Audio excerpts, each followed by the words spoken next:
excited. The Thunder have been better at home this postseason, as the guys just mentioned. They posted a 10-2 record while recording a 5-5 record on the road after last night's defeat to the Pacers in Indiana. So, Gil, with that being said, the Thunder 8.5-point favorites right now. Who do you think has the edge in Game 7? OKC, how they've been playing at home versus this team.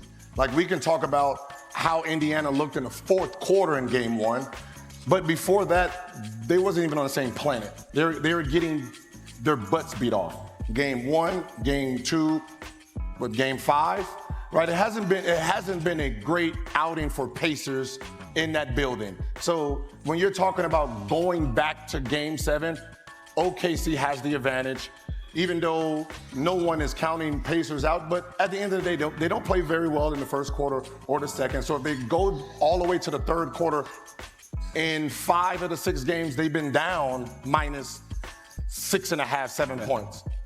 But Gil, everybody's counting out the Pacers. They're one of the biggest underdogs in finals history. I don't think they count them out now. Not now, but still, 8.5. 8.5. It's 8.5.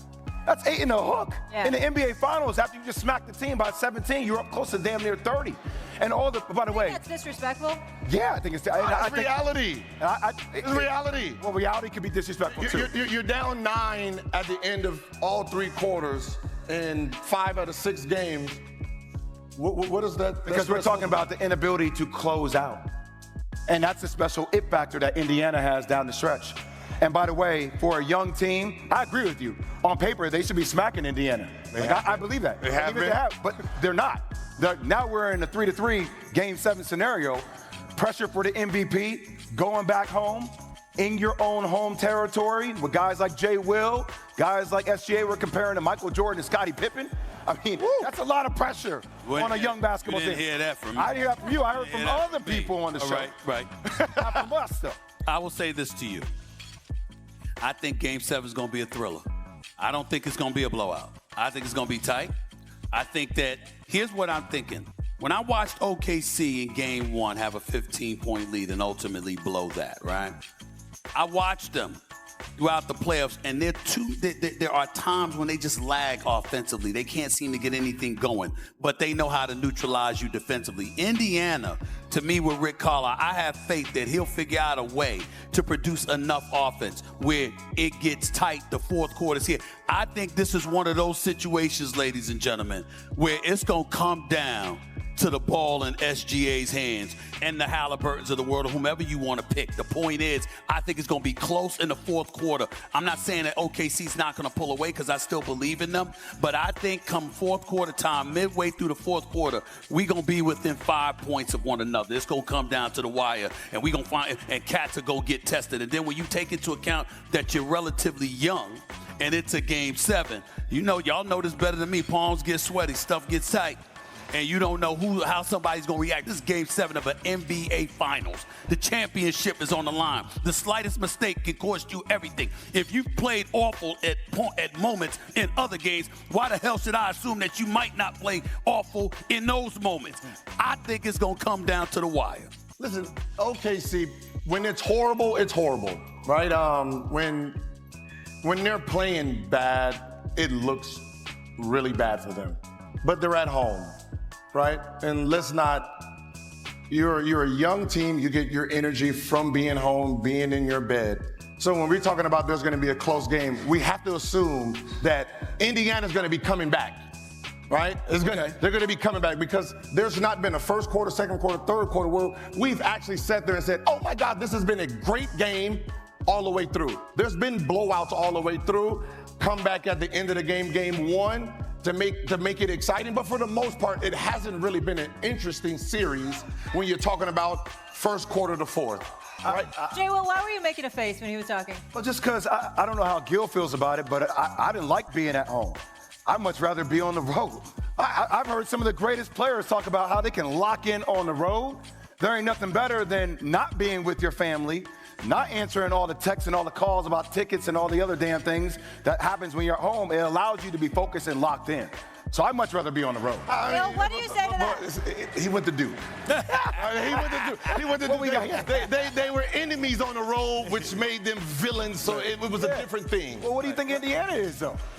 They ain't villains. They're not villains. Not villains. They're not villains. It's like playing in the garden. It's like playing here in the garden. No. Right? The building gives you energy. Listen, if I seen something in them that tells me that they're comfortable they're not comfortable in that building.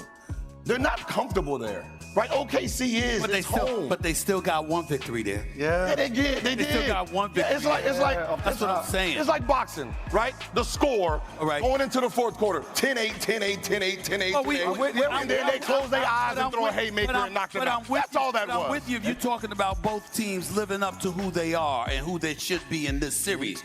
The question is, do you think OKC has the potential to fold? Yes. And I'm saying yes. I don't believe it will happen, but they do have that potential. And if I'm Indiana, I want to keep it tight. Why? Because I'm saying to myself, we can get them. We can get them. If we don't give them that cushion, if it's tight and they're like, damn, this game 7, we're on our home turf. We just got blown out in game 6. These cats still here. It's a 3-point game. It's 4 minutes left, 3 minutes left. Oh, damn. I mean, hey, listen, if I'm Indiana, that's what I want. That's the kind of moment I want. And we'll find out. I still will go with OKC, me personally. But if I'm Indiana, I want that. What you want is not what you're going to get. Okay, so you're saying you can want a close game all you want. That's not what you're going to get. So what do you think's going to happen? Nothing different. They're going to be down 10, 15 points going into the fourth, trying to make a comeback. Let's save your prediction. I want to save the prediction, though, the final prediction. Oh, you can save it. Yeah, you can save it. I'll save it. We'll save it. We got time. I'll save it. We got to it. We got time. Hey, I heard you had some issues. I mean, even if he doesn't play to 100%, even if he doesn't play a lot of minutes, you see the impact that Tyrese Halliburton has on this team when he's just on the floor. He was electrifying, just being aggressive, getting downhill, getting other guys involved. I've been picking the Pacers the whole time. I'm going to stick with the Pacers.